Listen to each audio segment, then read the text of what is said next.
Jamie, that's the perfect segue into the sort of larger policy and planning issue of, you've looked at Brooklyn Tech Triangle, you've looked at I think Hudson Square has like a 3% vacancy rate right now and prices are on the rise. I mean, what does this mean in terms of the economics that Jed just laid out?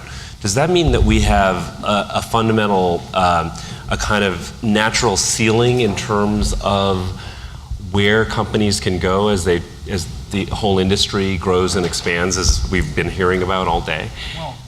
Well, yes and no. I mean, I think that, as you say, I mean, the couple of things that we've been working on are really thinking about the public policy moves that are needed to accommodate some of this growth if we're really going to keep on this trajectory of making this a vital part of the economy. You know, because we've seen a tremendous amount of growth in this industry, but frankly, compared to the traditional industries that fuel New York's economy, it's still pretty small. And there are different ways of spinning who's a tech worker and who isn't. That all gets pretty interesting, but at the end of the day, we're talking about a fairly small component of New York's economic competitiveness, and we're trying to accommodate more of it. So I think in the tech triangle, for example, we took a look at the holdings that are, a lot of the two people sitting up here represent a lot of it. You've got about 1.7 million square feet of occupied tech space within Dumbo, the Brooklyn Navy Yard in downtown Brooklyn.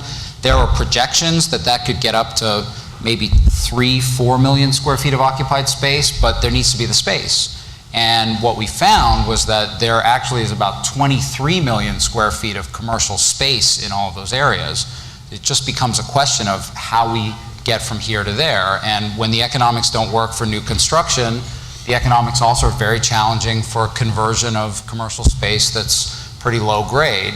And that's where the city has to come in. I think it's got to be a very important priority for the next administration, is figuring out how you incentivize the conversion of space and also the maintenance of space. I mean, Jed probably wouldn't say it, but in Dumbo, there's tremendous pressure on owners like Two Trees to convert to residential. And they don't do it because they're good citizens and because they feel that the commercial adds value to the residential that they own in their portfolio otherwise, but that's not going to last forever. And so reorienting public policy is important.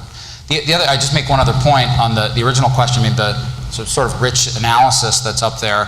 One of the other things that's pretty clear is the concentration of new buildings, new commercial buildings built since the war, are largely in Midtown and Lower Manhattan. So, I mean, it's sort of the reverse of the point that Jed was making. The other thing that tech workers and tech companies really want most is amenities, and there comes the sort of Hudson Square perspective, where although they're well occupied, they're the sort of first district of tech and creative to get sick in a recession, and they have a huge drop-off in terms of occupancy when times are not good.